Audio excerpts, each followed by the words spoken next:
Okay, it's Mitch here. Welcome to MindShifting Monday with Mitch. Today's the first day of December. For those of you who are in the US, I hope you had a wonderful Thanksgiving. For me, this is an exciting day because today, or actually yesterday afternoon, my new book came out, MindShifting Conflict and Collaboration. And here is the QR code to find it on Amazon. Right now, the Kindle version is on sale for 99 cents, and the book itself is available for, I think, $23.99. Uh, but not that I'm asking you to wait for 24 hours, but tomorrow tonight at midnight Pacific time, 3 o'clock in the morning Eastern time, for the next 4 days, the book will be free on Kindle, and so you can download the book free. So if you want to buy it now on Kindle, it's 99 cents. If you want to wait till tomorrow, for the following 4 days, you'll get it free, and then it's going to go back to 99 cents. And towards the end of December, we're going to bring it back up to its normal price, which will be 9.99. So anyhow, yeah, I'm really excited. The book is broken down into really 8 different topics. It begins with, why are so many people wrong, and then we explore breaking the win lose cycles. Then the 5 styles of conflict resolution. We all default to 1 or 2 styles, but the more we become familiar with the other styles, the more able we get at being able to handle resolutions and move towards collaboration. Then we focus on conflict resolution and the difference between trying to resolve conflicts when you're in a resourceful mindset and when you're in a fight or flight mindset, and how to get into a resourceful mindset. And then the fifth chapter is on motivational interviewing, which is significantly more effective than any other method of influencing people, and explains how to use it, why it works. Then the sixth chapter is about stress, well-being, and conflict, and how the way the other person is feeling is going to dramatically affect the things that we have to do in order to try to work together and resolve a conflict. Seven is nonviolent communication, which is a way of communicating what you want in a way that doesn't threaten the person and makes it clear what you're going to be doing. And then chapter 8 is on groups and group pressure, because so often uh, what we do then you know is influenced by the groups that we belong to, trying to fit in the way the groups reward us and penalize us, and going into how that manifests, and also how to overcome or try to overcome group pressure, and is it even worth it when a person is a member of a group to try to influence them. So those are the 8 chapters that are in the book. As I said, it came out yesterday. You can download it today on Kindle for 99 cents, or wait till tomorrow, and you'll get it free for the next 4 days. So also, before I go into today's session, which is on fear and anxiety, I also let me pull this off. I do have a free download for everybody who's here, and the free download is 50 questions that change minds. And it's not just a list of the 50 questions. I worked with Kat Neeson, who basically helped me organize these questions into different topics. So some of the questions are dealing with building rapport, and then we move on to exploring the situation, and then questions that help you clarify your goals and the other person's goals, questions that allow you to identify misalignment in what the person wants and what they're doing or what they're thinking of doing, questions that lead the person to and yourself to consider alternatives, and then finally questions that commit and engage all parties in some solution, or some next actions. So this is a free download. These are 50 questions that are taken from the book, Conflict and Collaboration. So if you want to take a look at that before buying the book, you can download that now. So now, fear and anxiety, and I think for myself, uh, I was very fearful about this session. Uh, I was. It's strange, right? Because I teach classes, I speak at conferences, and yet the idea of sitting here on a live event, not really seeing the audience and talking about some subject, talking about mind shifting for 30 minutes, uh, I was I was, I was fearful. And if you notice, the first few sessions, I had a guest on each time, and I will have guests on a number of the sessions. But a number of people persuaded me that I should try this and I should get over my fears, but I was still afraid. And I will say that the other thing I was a little bit afraid about is that when I started this session, I normally have a person in the background who's checking to make sure that everything is going okay. Um, but um, but this time I did not see him when we started. So I started this on my own, and fingers crossed, everything goes fine. He may actually be here now, but that was one thing that was fearful. I was fearful of. The other thing about this session is that when I actually talked to my wife about, oh, and he says, and he's here now. Okay, Alvin, thank you. When I talked to my wife that I was going to be talking for 30 minutes, her statement just kind of amplified my fear. Which her statement was, Mitch, nobody is going to want to listen to you for 30 minutes. You need to have other people on these things. So the question is, when you face a fear like that, which your own saboteurs are inflaming, and when that fear is even reinforced by others, the question is, how do you overcome it? And before we go into maybe how to overcome it, the question is, I thought I'd just talk about fear and anxiety and where they come from. So, fear, anxiety, anger are all emotions that lie in our survival parts of the brain that in the books I call the limbic system. And they're very quick reactions that our brains undertake in order to keep us safe. Our brains, especially our survival parts of the brains, have to make decisions really quickly with very little information, so we know whether we have to run away, whether we have to fight, whether we should freeze or blend in. And very often those reactions are based on some assessment that there's some risk or possible pain or danger involved. Those parts of the brain are binary. They're not able to say, something, this is not the worst thing in the world. They're not able to say, this is something that's life threatening. It's either bad or it's good. And it comes to that decision in like hundredths of a second. Now, that affects our ability to do everything, because when we're reacting from a mindset of fear or anxiety, our brains get flooded with the stress hormones, cortisol and adrenaline, and that focuses our entire organism, our entire body on what the threat is.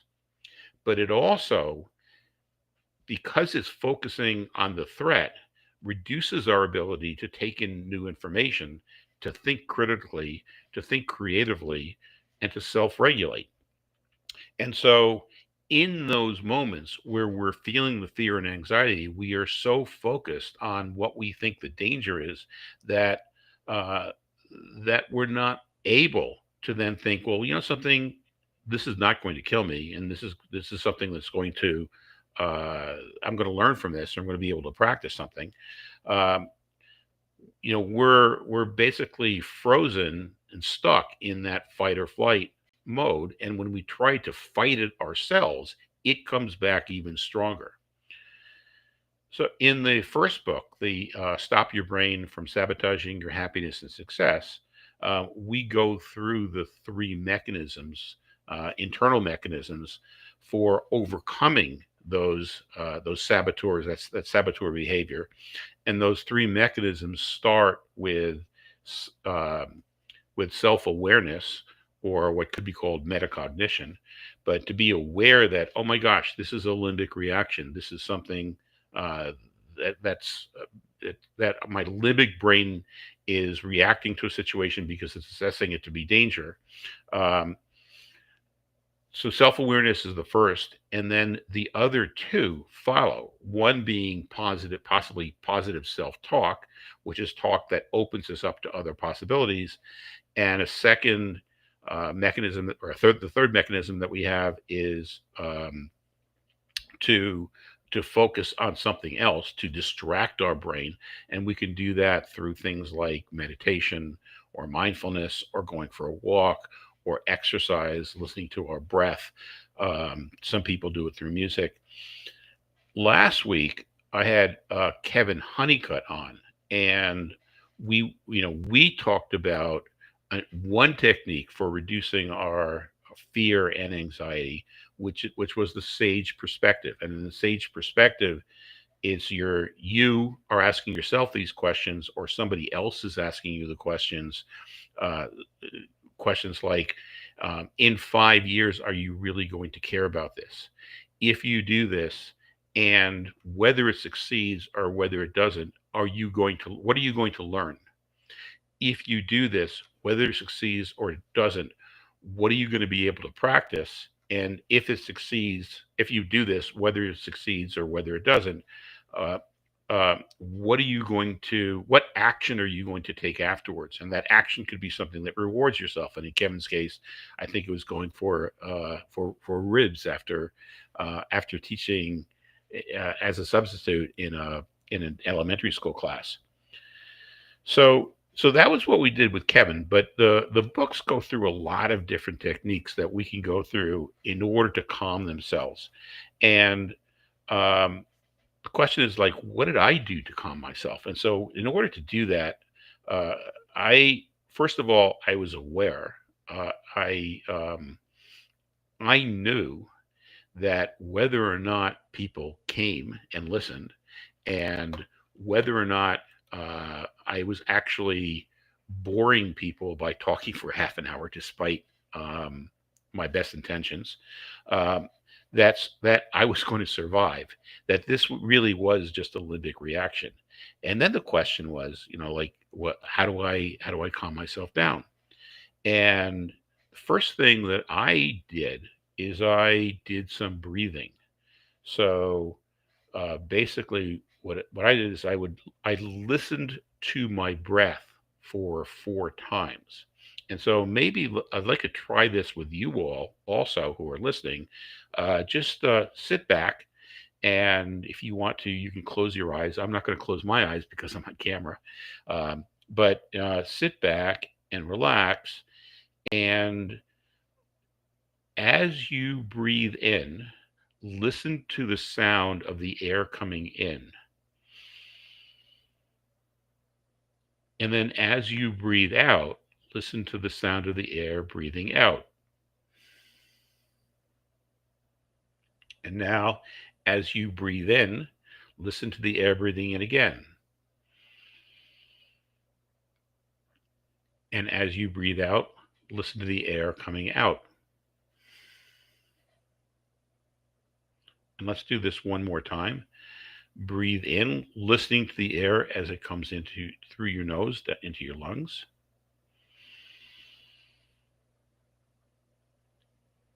And now, as you breathe out, listen to the air leaving your lungs and coming out your nose.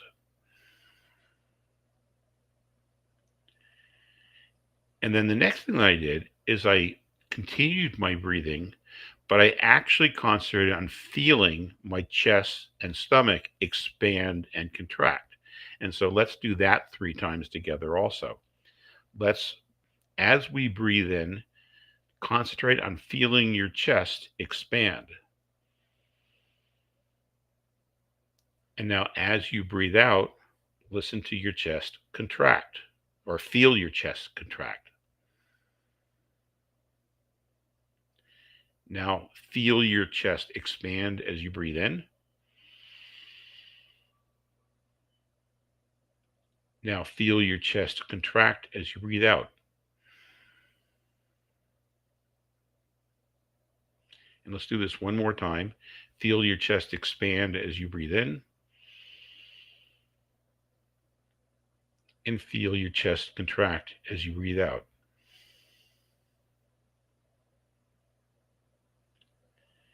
Now, I always find when I do that, my whole body just feels calmer. And partially it's by changing where I'm focusing my attention onto something else, which gives my brain and my body the chance to flush out all those stress hormones. And so I'm just able to be a little bit more relaxed.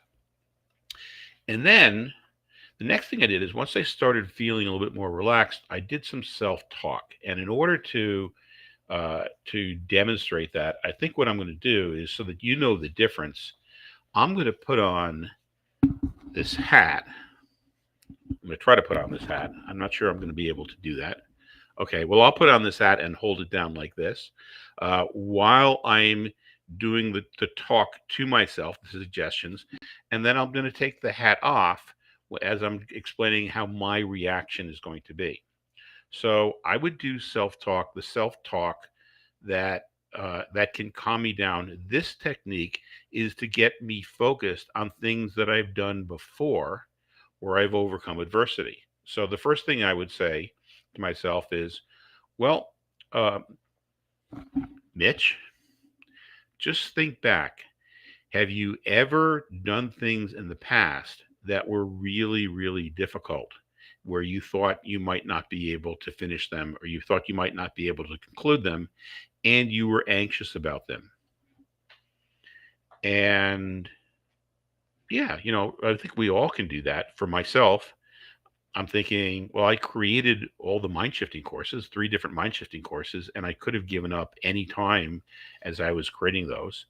And then just very recently, I just hosted Thanksgiving for 30 people here with all the cooking and all the setup and organizing different people doing different tasks. And I was sure it wasn't going to work out, but it did.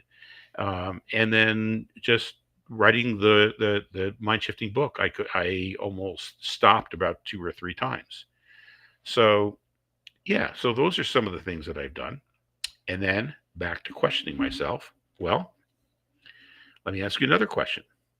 How great did it feel when you did accomplish those things?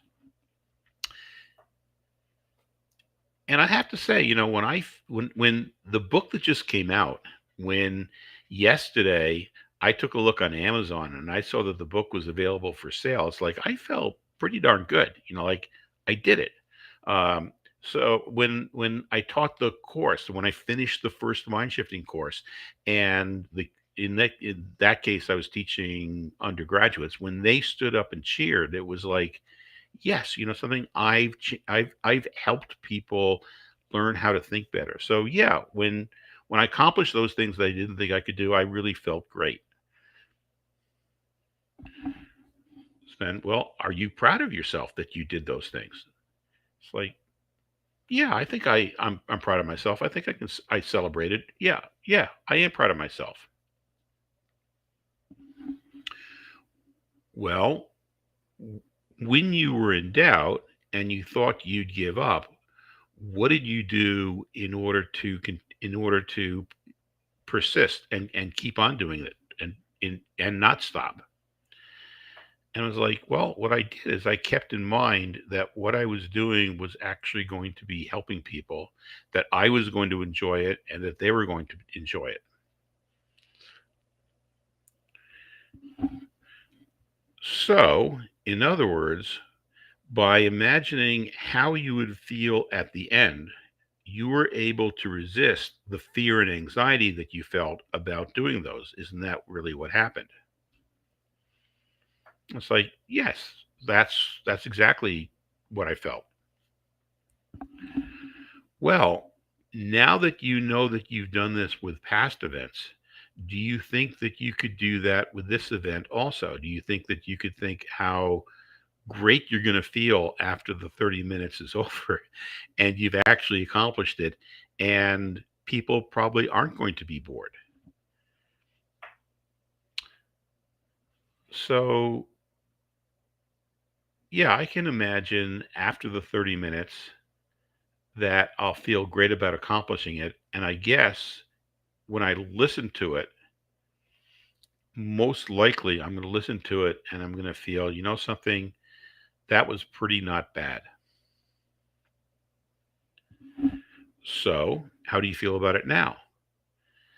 And my response was, well, I feel like I could probably do this. I'm looking, I'm actually looking forward to seeing if seeing this as a challenge. Well, chances are you're going to have doubts between now and when you actually do it. So, what doubts do you think that you have? I would say, I said to myself, well, I guess one of the doubts is that I'm going to go back to what my wife said, which is that nobody's going to want to listen to me for 30 minutes. Well, have you ever talked for 30 minutes before and people actually listen to you? Well, yeah, I've taught courses where I've taught for 30 minutes. I've spoken at conferences. So I guess I could really do this. So if between now and when this event starts, you start having doubts about this, how are you going to react? Well, I think the way I'll react is to think about the times that I've done this in the past, that times that I've had challenges in the past and I've overcome them, and the times where I've talked in the past and I've been able to talk and people have found it interesting. And so now, how do you feel about it? And um, yeah, at that point, I felt that I could do it. So basically, the two techniques that we covered last time, we covered the technique with Kevin Honeycutt, where we talked about the sage perspective. In this time, what we used is to think about times in the past where you succeeded. And that's something that we all can do. When we're going into something and we're thinking, I don't know that I can do this. When we have anxiety, when we have these fears, we can go back and actually think about the times where we've had fears and anxieties before, when we've persisted, how happy we were at the end, how much we learned by doing it anyhow, what we've accomplished, what we're proud about. And in thinking about those past events, we can use those past events in order to propel us forward. And that's really the message that I wanted to get across, and show you how I do that with myself.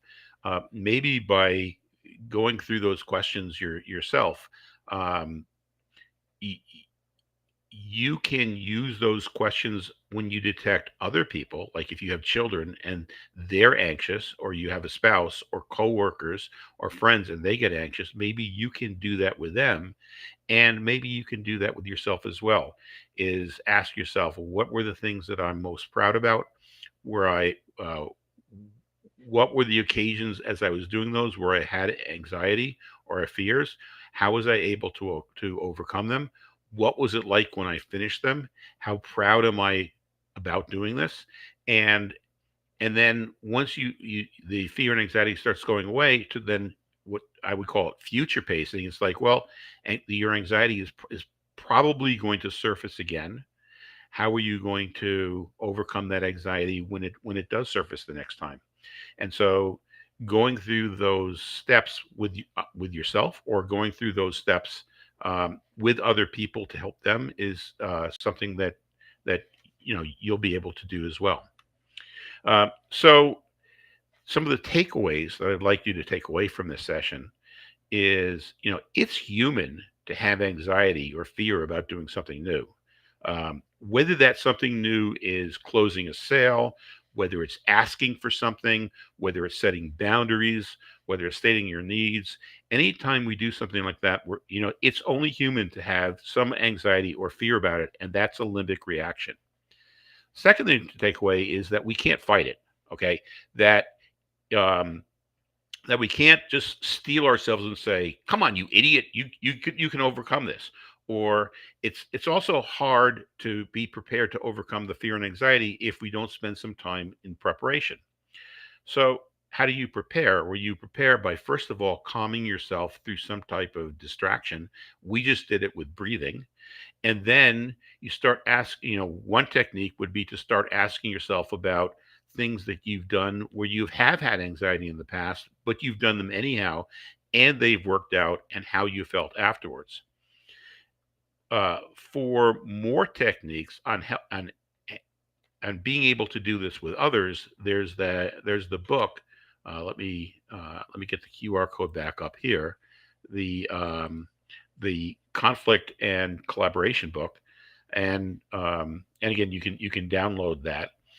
For some techniques on that are taken from the book, there's a QR code here about uh, 50 questions that can change minds, and so that's a free download that gives you a preview of some of the things that are done in the book. And finally, I'd like to leave you with that next week. I'm going to be talking with a really interesting person, Bridget Jones, who works with colleges and universities and with counselors. And we're going to be talking about mindsets where the counselors are counseling students who have mindsets that are holding them back, and also how Bridget works with the counselors themselves with their own mindsets in order to give them the confidence to be able to move forward. So I hope that this wasn't terrible, and that you all found this interesting. And looking forward to next week with my guest Bridget Jones. And if you have any questions, you can contact me at mindshiftingwithmitch.com, and hope to see you all next week. So it's Mitch Weisburgh signing off for Mindshifting Mondays with Mitch.